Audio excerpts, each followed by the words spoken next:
David kills Goliath. Listen to this intro, we get right into it.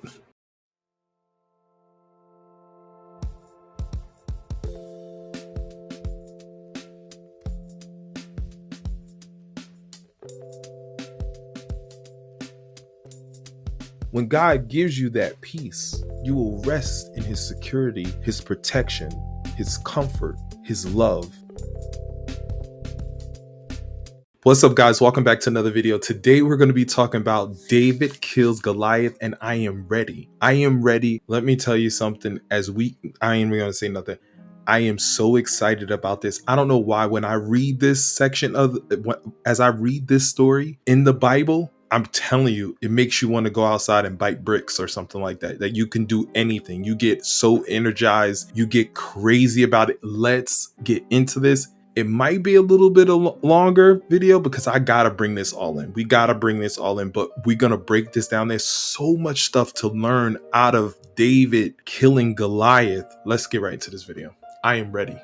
Starting at verse 32. Don't worry about this Philistine. David told Saul, I'll go kill him or I'll go fight him. Don't be ridiculous. Saul replied, there's no way you can fight this Philistine and possibly win. You're only a boy, and he has been a man of war since his youth. But David persisted. I have been taking care of my father's sheep and goats, he said. When a lion or a bear comes to steal a lamb from the flock, I go after it with a club and rescue the lamb from its mouth. If the animal turns on me, I catch it by the jaw and club it to death. I have done this to both lions and bears, and I do it to this pagan Philistine too, for he has defied the army of the living God. The Lord who rescues me from the claws of the lion and bear will rescue me from this Philistine.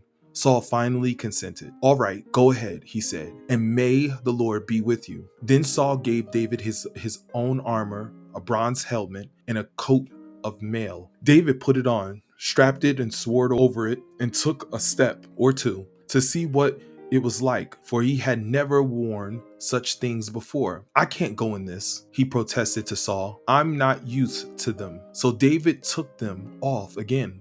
He picked up 5 smooth stones from a stream and put them into his shepherd's bag. Then, armed only with his shepherd's staff and sling, he started across the valley to fight the Philistines. Goliath walked out towards David with his shield bearing ahead of him, sneering in contempt at this ruddy-faced boy. Am I a dog, he roared at David, that you come at me with a stick? And he cursed David by the name of his gods. Come over here and I'll give your flesh to the birds and wild animals, Goliath said. David replied to the Philistines, you come to me with swords, a sword, a spear, and javelin? But I come to you in the name of the Lord of heaven's army, the God of the armies of Israel, whom you have defied. Today the Lord will conquer you, and I will kill you and cut off your head. And then I will give the dead bodies of your men to the birds and wild animals, and those who the whole world will know that there is a God in Israel, and everyone assembled here will know that the Lord rescued his people, but not with a sword or spear. This is the Lord's battle, and he will give you to us. As Goliath moved closer to attack, David quickly ran out to meet him, reaching into his shepherd bag and taking out a stone. He hurled it with his sling and hit the Philistine in the forehead. The stone sank in, and Goliath stumbled and fell face down on the ground. So David triumphed over the Philistines with only a sling and a stone, for he had no sword. Then David ran over and pulled Goliath's sword from his sheath. David used it to kill him and cut off his head. When the Philistines saw that their champion was dead, they turned and ran. Then the men of Israel and Judea gave a great shout of triumph and rushed after the Philistines, chasing them as far as Gath and the gates of Ekron. The bodies of the dead and wounded Philistines were strewed all along the road from Sharam as far as Gath and Ekron. Then the Israelite army returned and plundered the deserted Philistine camp. David took the Philistine's head to Jerusalem. He stored the man's armor in his own tent. As Saul watched David go out to fight the Philistines, he asked Abner, the commander of his army. Abner, whose son is this man? I really don't know, Abner declared. We'll find out who he is, the king told him. As soon as David returned from killing Goliath, Abner brought him to Saul with the Philistine's head still in his hand. Tell me about your father, young man, Saul said. And David replied, his name is Jesse. We live in Bethlehem. What? What? What? Let's break this down. There is a lot to unpack here. Let's break this down. All right. What we'll see in verses 32 to 39 is the utter trust of David in God, his power to deliver him. Saul heard of David's courage and outrage. David demonstrated a strong confidence before Saul, declared that he would fight Goliath. Saul rejected David's offer. Though he was only a boy caught up in the youthful idealism, would be fighting a trained, experienced soldier. David humbly, but strongly argued that he had the very experience that could defeat Goliath. To defeat Goliath, he was a shepherd who has faced bears and lions. He had actually seized the creatures and clubbed them to death. David boldly declared his confidence and trust in God. The unbelieving Goliath would be nothing more than the lion and the bear. Because of the living God, the Lord would deliver him from the hand of Goliath, just as he had delivered him from the paws of the lion and bear. We see this. Saul finally agreed to let David fight, and he blessed him too. We see that, right? Saul demonstrated a trust in the armor of men. He gave David his armor and sword. Do you understand that Saul trusted in armor, the armor of men? He trusted in that, but not of God. He gave David his armor and sword. David felt uncomfortable, as we can see, burdened down with armor. He took it off. The victory of David over Goliath, God's power to overcome the oppressor of his people. We've seen that, and we're going to go to that. You got to go down to it, to 40, verses 40 to 58, right there. 40 to 58, what we'll see is the weapons of David. What was the weapons of David? The weapons of a shepherd, a staff, a sling, 5 stones. The strategy and advance of Goliath. What was his strategy? He advanced with his shield bearers in front, right?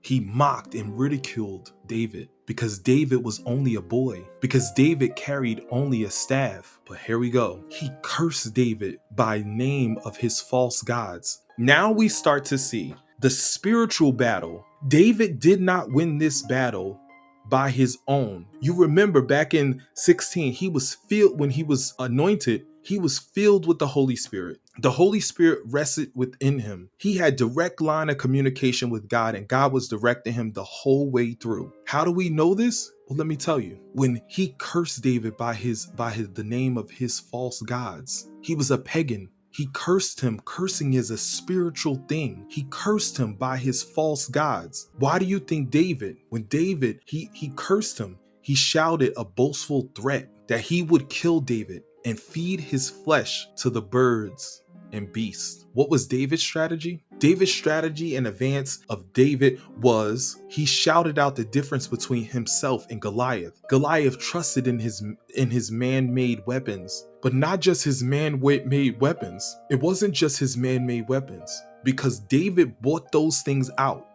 David talked about these things. And what did he say? Your sword, your spear, and your javelin. In Proverbs, if we go over to Proverbs, when we look up Proverbs chapter 12, verse 18, the words of the reckless pierce like swords, but the tongue of the wise brings healing. In Proverbs chapter 17, verse 1, those who fight with silver spears are sure of their victory within themselves. So he ridiculed for 40 days. He ridiculed Israelites all this time with his words. In the spirit, he cursed David. He cursed him with his gods. And we see in verse 45, you see this in verse 45. When he cursed him in the spirit, David replied to the Philistines, you come to me with your sword, your spear, and your javelin, but I come to you in the name of the Lord of heaven's army, the God of the army of Israel, who you have defied. Today the Lord will conquer you. God is telling him these things. You know why? Because a spiritual battle is going on between the gods, the pagan gods,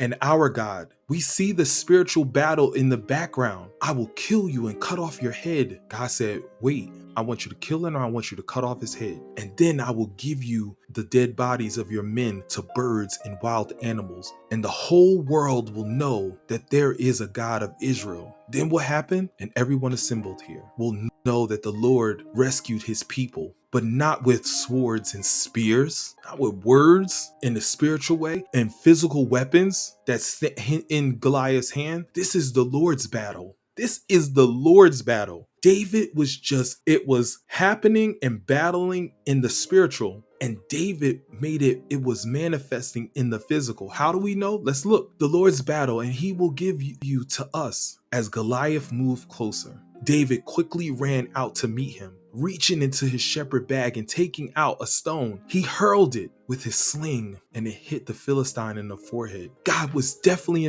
gave him the opportunity, told him, take him out and cut his head off. He gave him the authorization because he had already defeated the pagan's gods in the spiritual, and now he had to act it out in the physical. What? What? What? A true and living God of the Lord's army. Lord, what? Let's get back into this. Okay.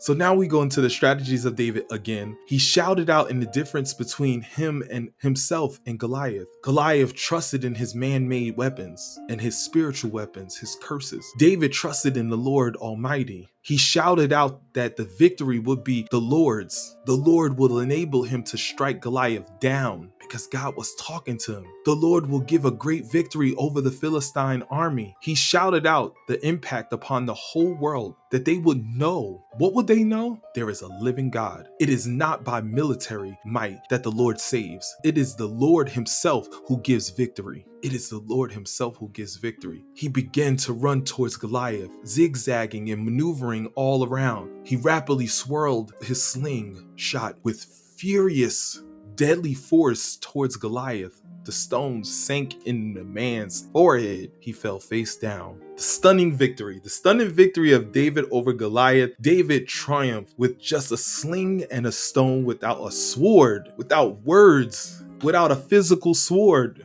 David ran over and stood over Goliath, stripped him of his sword, and cut off his head. What? The results. What was the result? The Philistine army was stricken with panic and fled. The crushing victory of Israel and Judea over the Philistine army. What happened? They chased the Philistines all the way to the coastal city of Gath and Ekron. They executed every soldier they were able to catch. They returned and plundered the Philistine camp. The foreshadow of David's military spirit. What was the foreshadow? He hung Goliath's head in Jerusalem to warn all. He kept Goliath's weapon. The investigation of David by Saul. What did Saul find out? Saul had asked Abner, Who is this David who marched out to fight Goliath? Who is this boy? Abner did not know. Saul charged Abner to find out, investigate him. I want to know who he is. He recognized that power. He once had that power. He didn't have it no more, but he knew that was some powerful. He knew that was God falling on him. He started to realize that boy is anointed. Abner brought David to Saul right after the combat was over, and David was still holding Goliath's head. Dangerous. And finally, Saul asked about David's family, and David identified himself as the son of Jesse. Thank you for watching. God bless you and God bless your family. I will see you in the next chapter, 1 Samuel chapter 18, and we'll get into it in the next video. God bless you and God bless your family.